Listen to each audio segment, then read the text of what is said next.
Now let's ecosystem. Ecosystem have different types of living organisms that interact with each other.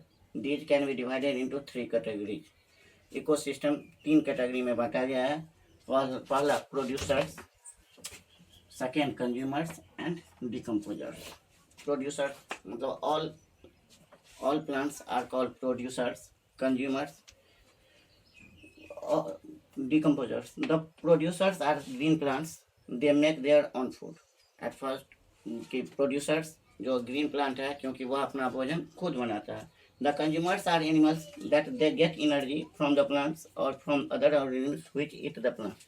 Consumers means जो animal plant से energy get करता है, energy प्राप्त करता है, उसे हम कंज्यूमर कहते हैं. वह या तो प्लांट डायरेक्ट या इनडायरेक्टली प्लांट पे निर्भर करता है. कौन? Consumers. And decomposers are the organisms like bacteria and fungi that break down dead plants and animals into organic material that go back to the soil, after which cycle starts again. Decomposer जो है वह क्या होता है?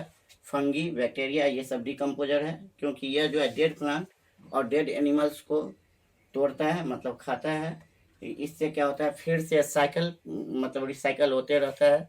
जैसे water cycle की तरह ही cycle recycle होते रहता है. Example, in a lake ecosystem the sunlight which falls on the water helps the growth of algae. Example के रूप में समझिए, जब सनलाइट वाटर में पड़ता है तो क्या होता है? उसमें एल्गी का ग्रोथ होता है. This algae produces oxygen for animals like fish, frogs living in the lake and provides food for microscopic animal. अब क्या करता है कि यह एल्गी जो है वह क्या करता है, क्योंकि वह प्लांट रहता है और प्लांट क्या करता है, हम लोगों को जैसे कि हम लोगों को पता है कि प्लांट से हम लोग क्या करते हैं? ऑक्सीजन लेते हैं और हम लोग कार्बन डाइऑक्साइड छोड़ते हैं जो कि प्लांट लेता है.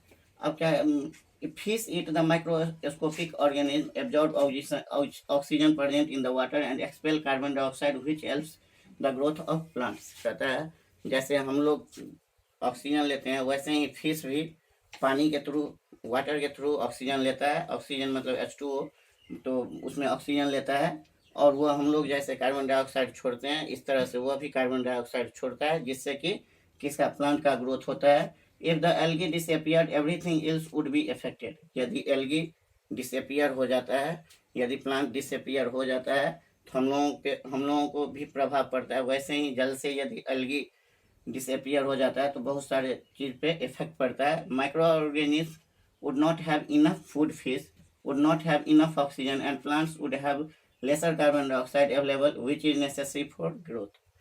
Our human interaction with environment. Human beings like other animals interact with nature and their surrounding environment. Like the birds use twigs and straw to build their house, humans also started using things from nature for their comfort and need.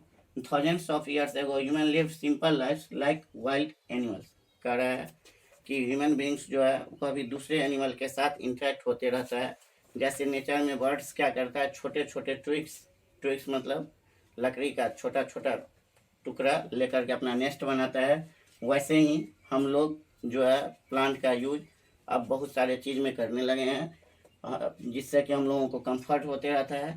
Thousands of years ago मतलब हजारों साल पहले जो है आदमी जो है wild animal के तरह रहते थे और now they killed other animals for food or even ate fruits of other plant products. They use animals skin and tree barks to cover themselves from rain and cold.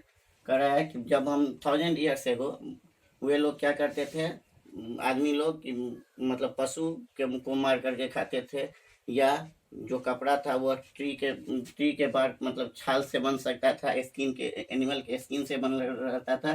The invention of the wheel and the steam engine revolutionized industry. Subsequently, the invention of electricity and radio transformed the way people work. Now they could work any time of the day and communicate over long distances. अब धीरे धीरे क्या हुआ? Wheel का invention हुआ. सबसे पहले पहिया का आविष्कार हुआ, जिस कारण क्या हुआ? स्टीम इंजन का भी आविष्कार हुआ और इलेक्ट्रिसिटी हुआ, रेडियो हुआ. धीरे धीरे कम्युनिकेशन बढ़ने लगा. With the passing of the time, more inventions, human developed complex system to help store food, transport food and material. trade communication across the world at much faster pace. That is why the world is sometimes as called a global village. अब उस कारण क्या हुआ, world जो है वह क्या कहा, धीरे धीरे जो है बढ़ते गया सब कुछ का, तो उसे क्या कहा गया, आपको ग्लोबलाइजेशन होते गया. अब next, human interaction and effect on environment. Human interaction in various forms affect the environment. Some of the major actions by humans which affect the environment are as follows. Now,